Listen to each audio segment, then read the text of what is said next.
The laws of personality development. Included in this text are 11 mitzvot, 5 positive commandments, and 6 negative commandments. They comprise the following: A. To imitate his ways. B. To cling to those who know him. C. To love others. D. To love converts. E. Not to hate one's fellow Jews. F. To admonish a wrongdoer. G. Not to shame. H. Not to oppress the unfortunate. I. Not to gossip. J. Not to take revenge. K. Not to bear a grudge. These mitzvot are explained in the following chapters. 1. Each and every man possesses many character traits. Each trait is very different and distant from the others. One type of man is wrathful. He is constantly angry. In contrast, there is the calm individual who is never moved to anger, or, if at all, he will be slightly angry, perhaps once during a period of several years. There is the prideful man and the one who is exceptionally humble. There is the man ruled by his appetites. He will never be satisfied from pursuing his desires. And conversely, the very pure of heart, who does not desire even the little that the body needs. There is the greedy man, who cannot be satisfied with all the money in the world, as Ecclesiastes 5:9 states. A lover of money never has his fill of money. In contrast, there is the man who puts a check on himself. He is satisfied with even a little, which is not enough for his needs, and he does not bother to pursue and attain what he lacks. There is the miser, who torments himself with hunger, gathering his possessions close to himself. Whenever he spends a penny of his own, he does so with great pain. Conversely, there is the spendthrift, who consciously wastes his entire fortune. All other traits follow the same pattern of contrast. For example, the overly elated and the depressed, the stingy and the free-handed, the cruel and the soft-hearted, the coward and the rash, and the like. 2. Between each trait and the contrasting trait at the other extreme, there are intermediate points, each distant from the other. With regard to all the traits, a man has some from the beginning of his conception, in accordance with his bodily nature. Some are appropriate to a person's nature, and will therefore be acquired more easily than other traits. Some traits he does not have from birth. He may have learned them from others, or turned to them on his own. This may have come as a result of his own thoughts, or because he heard that this was a proper trait for him, which he ought to attain. Therefore he accustomed himself to it until it became a part of himself. 3. The two extremes of each trait, which are at a distance from one another, do not reflect a proper path. It is not fitting that a man should behave in accordance with these extremes, or teach them to himself. If he finds that his nature leans towards one of the extremes, or adapts itself easily to it, or if he has learned one of the extremes and acts accordingly, he should bring himself back to what is proper and walk in the path of the good men. This is the straight path. 4. The straight path.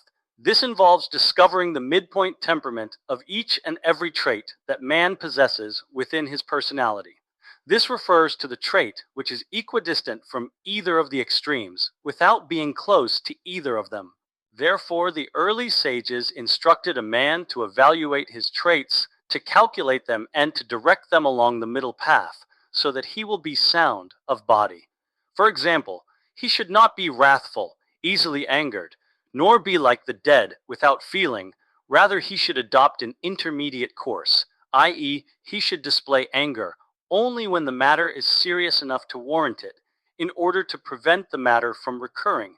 Similarly, he should not desire anything other than that which the body needs and cannot exist without, as Proverbs 13:25 states, "The righteous man eats to satisfy his soul." Also, he shall not labor in his business, except to gain what he needs for immediate use, as Psalms 37:16 states, "A little is good for the righteous man." He should not be overly stingy, nor spread his money about, but he should give charity according to his capacity and lend to the needy, as is fitting. He should not be overly elated and laugh excessively, nor be sad and depressed in spirit. Rather, he should be quietly happy at all times, with a friendly countenance. The same applies with regard to his other traits. This path is the path of the wise. Every man whose traits are intermediate and equally balanced can be called a wise man. 5. A person who carefully examines his behavior and therefore deviates slightly from the mean to either side is called pious. What is implied? One who shuns pride and turns to the other extreme and carries himself lowly is called pious. This is the quality of piety. However, if he separates himself from pride only to the extent that he reaches the mean and displays humility, he is called wise. This is the quality of wisdom. The same applies with regard to other character traits. The pious of the early generations would bend their temperaments from the intermediate path towards either of the two extremes. For some traits, they would veer towards the final extreme. For others, towards the first extreme. This is referred to as behavior beyond the measure of the law. We are commanded to walk in these intermediate paths, and they are good and straight paths, as Deuteronomy 28:9 states, and you shall walk in his ways. 6. Our sages taught the following explanation of this mitzvah. Just as he is called gracious, you shall be gracious. Just as he is called merciful, you shall be merciful. Just as he is called holy, you shall be holy. In a similar manner, the prophets called God by other titles: slow to anger, abundant in kindness, righteous, just, perfect, almighty, powerful, and the like. They did so to inform us that these are good and just paths. A person is obligated to accustom himself to these paths, and to try to resemble him to the extent of his ability.